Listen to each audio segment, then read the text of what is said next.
A day in my life, rutinitas ibu rumah tangga. Halo, assalamualaikum. Selamat pagi semua, semoga sehat selalu. Oh iya, ini tuh aku baru aja selesai mandiin Abang Rasdan. Gak lupa aku sisirin dulu ya rambutnya biar rapi.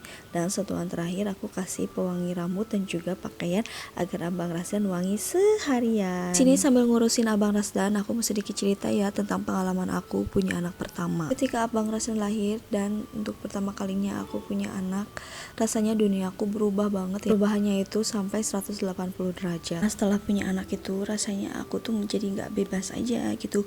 Kalau mau kemana-mana gitu harus bawa anak, segala sesuatunya juga jadi ingat anak. Dan yang paling mengerikan itu ketika aku mengalami baby blues, sampai dimana aku mengalami depresi berat ya setelah melahirkan. Nah, Abang Rasdan tuh ya waktu bayinya sering banget nangis tengah malam.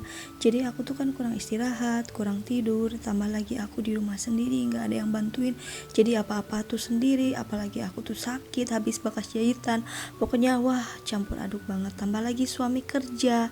Ya beginilah resiko kalau misalkan udah punya rumah sendiri. Buat yang tanya orang tuanya kemana dan saudaranya juga kemana, ya udah aku jawab ya, orang tua aku memang ada, cuman beliau nggak bisa ngerawat bayi baru lahir karena beliau sendiri aja dulu waktu aku masih bayi, aku tuh diurus sama nenek karena mamaku sakit berbulan-bulan. Nah seperti itu, jadi alhasil aku harus ngelakuin segala sesuatunya sendiri. Nah, saudaraku, di sini aku cuma punya teteh doang ya.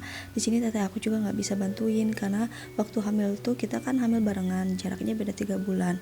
Ketika aku udah lahiran, teteh aku di sini juga punya bayi usia 3 bulan, jadi nggak bisa ngebantuin aku. Untuk saudara suami di sini juga ada kok yang bantuin aku.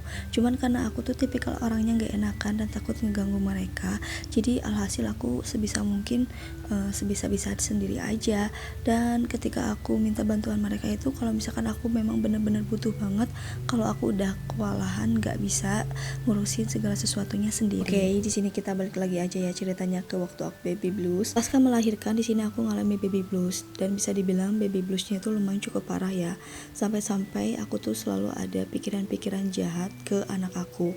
Tambah lagi kalau Abang Rasdan itu lagi rewel, serewel-rewelnya, nangis sejadi-jadinya, dimimiin nggak mau, digendong masih tetap aja nangis. Apalagi kalau misalkan nangisnya udah masuk ke tengah malam, wah pokoknya tuh bawaannya tuh serba salah ya. Udah sama papahnya juga digendong gitu kan, sedangkan kita di sini cuman berdua aja ya di rumah, jadi nggak ada yang bantuin karena kita juga nggak enak ya harus gangguin orang-orang di sekitar kita gitu. Tambah lagi kan udah tengah malam, jadi alhasil kita sebisa-bisa mungkin. Dan giliran aku gendong nih ya, aku tuh suka ada pikiran pengen ngelempar nih anak, dan selalu ada pikiran, duh nyesel banget deh punya anak. Itu banget ya, aku sampai separah itu baby blues aku. Dan bahkan aku tuh ya baby bluesnya sampai berbulan-bulan, hingga usia Abang Rasdan mau jalan 1 tahun pun karena aku masih baby blues. Dan kadang aku tuh suka tantrum sendiri. Kalian bisa bayangin kan semengerikan itu ya baby blues. Tapi alhamdulillah aku bisa melalui itu semua ya berkat dorongan dan support suami yang paling utama. Alhamdulillahnya di sini aku merasa bahagia setelah punya Abang Rasdan.